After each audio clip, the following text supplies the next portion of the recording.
Bismillahirrahmanirrahim. Assalamualaikum warahmatullahi wabarakatuh. Okey, kepada sahabat-sahabat semua, saya share sikitlah berdasarkan daripada apa yang saya faham, daripada penerangan kawan-kawan di sekolah kan, terutama daripada Luqman lah, PMaths, dan saya survey juga di internet. Okey, kita tengok dulu. Yang pertama sekali kita kena faham dulu istilah dia dalam catch-up plan ni. Okey. So, catch-up plan ni maksudnya dia apa? Sebenarnya macam dalam PKP ada murid-murid yang tak join PDPR kan, ada yang tak masuk kelas online, walaupun offline pun still tak buat. Jadi ada murid yang keciciran. Jadi tujuan catch-up plan ni dia nak merapatkan balik jurang pembelajaran. Okey, jadi dalam catch-up plan ada disusun beberapa strategi. Okey, yang pertama sekali kita faham dulu apa itu KAK. KAK itu ialah kandungan asas kurikulum. Maknanya yang terkandung di dalam dokumen penjajaran kita kan, standard kandungan tu. Jadi kita boleh check balik borang perekodan tu. Okey, kita boleh check tengok mana SP kita yang kita tak sampai lagi pada murid kan, kita tak ajar lagi pada murid. Jadi peratus KAK ni lah yang akan menentukan strategi yang kita akan lakukan kepada murid-murid yang tercicir. Okey. Jadi cikgu-cikgu boleh tengok pada borang PBD yang dinyatakan di dalam grup WhatsApp tu. Okey, PSS yang peperiksaan yang dilakukan masa sebelum cuti itulah, tapi subjek teras kan kita tak buat, tapi kita tahu tahap murid kita macam mana. Okey, dengan adanya PBD. Jadi daripada PBD tersebut ada 3 strategi. Okey, strategi yang pertama TP1 dan TP2, ataupun dia bagi istilah kat situ M2P, mampatan, pecutan dan pemulihan kan. Jadi strategi dia adalah pemulihan. So strategi yang kedua TP3 dan TP4. Strategi ni untuk masa pengukuhan. Dan yang ketiga bagi murid yang dah capai TP5 dan 6, pengayaan. Okey. Itu antara istilah-istilah. Dan satu lagi kita tengok pada pendekatan.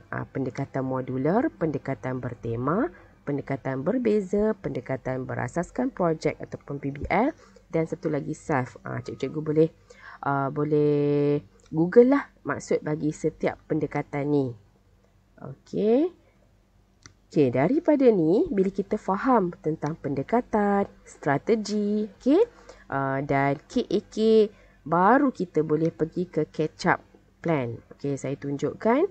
Okey, yang tadi saya send di dalam grup. First kali adalah catch-up plan Panitia Pendidikan Islam secara keseluruhannya. Okey, kita tengok. Okey, ni saya ambil daripada Panitia Matematik. Okey, dan saya edit berdasarkan daripada panitia kita lah. Okey, kita tengok. Okey, ni Panitia Pendidikan Islam bermula dengan tahun 6 sampailah ke tahun 1. Okey, setiap one page ni. So, jadi di sini tahun 6, kita nyatakan di sini juga fasa-fasa sekolah selama 2 bulan ni lah. Okey, tindakan dia yang tadilah kan 3 strategi. Strategi yang pertama TP1, TP2, strategi kedua dan strategi ketiga. Okey, jadi tahap penguasaan murid berdasarkan daripada data PBD Disember yang kita hantar hari tu, dan saya ambil juga data tasmid daripada pelaporan Jacob. Okey, dan kaedah yang kita gunakan yang tadilah berdasarkan ni, dan pendekatan. Mungkin ada cikgu yang guna hybrid kan, bersepadu, induktif, didaktif, tu semua kena Google balik lah. Okey, term-term yang kita dah belajar, dan strategi pun depends kepada guru kan, dia tahu cara apa yang dia nak ajar pada murid tersebut. Jadi aktiviti yang dirancang untuk macam tahun 6 dah tak ada TP1, TP2. Jadi kita fokus kepada TP3 dan 4. Kebiasaannya kita tengoklah kan, ulang kaji topik, latih to be, dan terutama bagi murid-murid yang keciciran yang masih iqra dan masih tak khatam lagi ni, apa yang kita buat. Tu antara strategi guru lah. Mungkin adanya mentor-menti antara guru dengan murid-murid terus. Okey, begitu juga dengan pengayaan. Ini yang dimaksudkan. Okey, jadi ini adalah catch-up plan panitia. Jadi setiap aliran boleh tengok catch-up plan panitia ni mengikut aliran masing-masing. So ini adalah induk dia lah, catch-up plan panitia. Selepas catch-up plan panitia, baru pergi ke catch-up plan aliran. So ni catch up plan aliran tahun 6.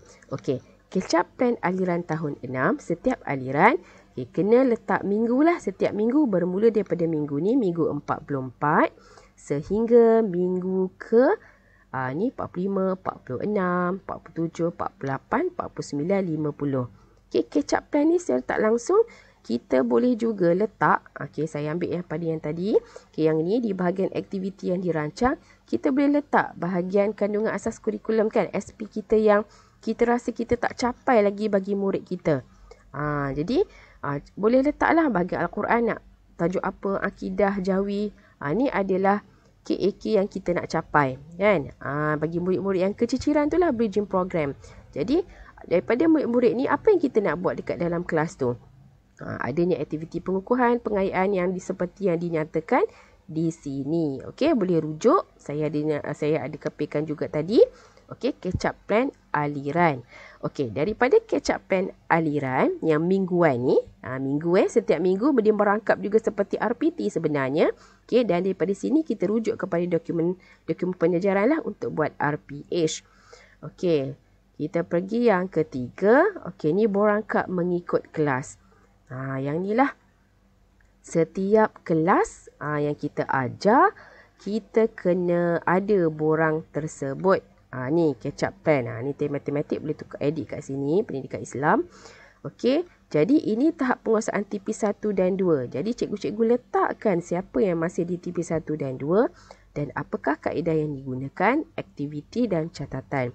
Begitu juga dengan TP3 dan 4 serta 5, 6. Ini untuk setiap kelas. Okey, daripada panitia ke aliran, sekarang ke kelas, catch up plan kelas. Dia sebenarnya benda ni kita buat, tapi dia lebih kepada dokumentasi kan. Dokumen nampak dia step by step. Dia ambil masa sikit. Okey, jadi kat sini saya letakkan contoh juga. Contoh bagi kelas 6 TDM1. Okey, majoriti murid dah memang TP5 dan 6. Jadi saya letakkan senarai nama murid berserta dengan kaedah. Boleh terus copy paste daripada aliran tadi kan, catch up plan aliran ataupun catch up plan panitia serta aktiviti yang dinyatakan di sini, dan boleh letak catatan di situ. Okay, so itu adalah catch up plan kelas. Jadi cikgu-cikgu boleh tengoklah, boleh buat juga print minggu by minggu kan, sebab mungkin kadang ada aktiviti yang berlainan. Sebab saya tengok kat matematik kat sini dia letak tarikh. Okey, daripada tu kita dah pergi yang step yang ketiga kan. Okey, saya nyatakan ini kelas lain. Ni RPH ni template. Okey, KP pun dah cakap kita selaraskan template RPH. Maka kalau yang cikgu Nan dah buat minggu ni, tak apalah, proceed lah. Kalau minggu depan dah boleh guna template ni. Okey, sebab ni template ni nampak dia ada penambahan sikit. Okey, yang lain ni macam biasa, SK, SP, objektif. Okey, kriteria kejayaan. Okey, kena letak kriteria kejayaan. Apa itu kriteria kejayaan? Okay, kriteria kejayaan tu macam apa benda, apa perkara yang kita dapat capai semasa PDPC kita tu. Macam ni tajuk tadi kan. Jadi kriteria kejayaan dia, murid-murid boleh membaca ayat yang mengandungi hukum idgham bila gunnah. Maknanya dia antara kaitan objektif dan aktiviti. Banyak lagi sebenarnya kriteria kejayaan ni. Okey, ataupun kalau kita boleh masukkan dalam peta iting, contohnya murid-murid boleh menulis 5 kan hukum idgham bila gunnah di dalam peta bulatan. Ataupun murid-murid boleh membanding bezakan antara hukum idgham bila gunnah dan idgham ma'al gunnah di dalam peta apa? Peta pokok ke peta banding beza tu kan. Okey, tu. Dan satu lagi dia tambah kaedah pendekatan yang tadilah, sama ada kita guna modular, bertema ataupun terbeza. Okay, dan aktiviti kita nyatakan di situ. Dan dia di sini ada dinyatakan aras pemikirannya PBD. Okay, dia macam lagi detail sebenarnya. Lagi detail.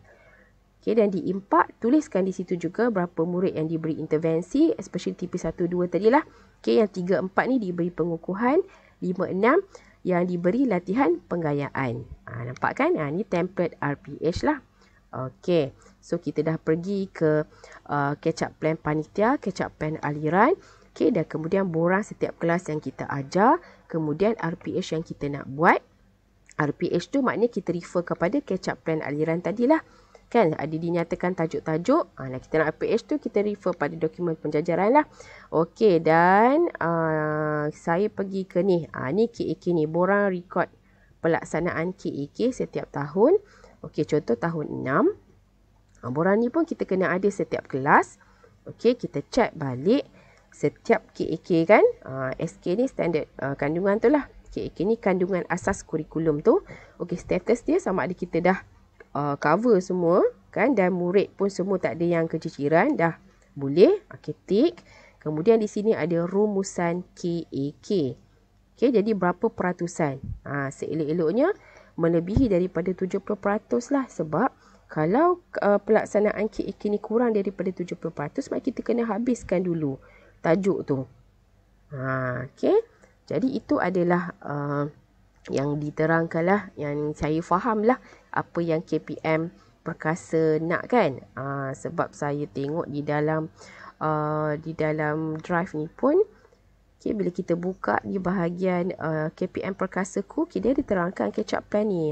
Ni contohnya dia daripada September tu dia dah terangkan. Okey. Okey, semoga membantu rakan-rakan semua. Kalau ada apa-apa boleh PM tepi. Okey, bye. Assalamualaikum.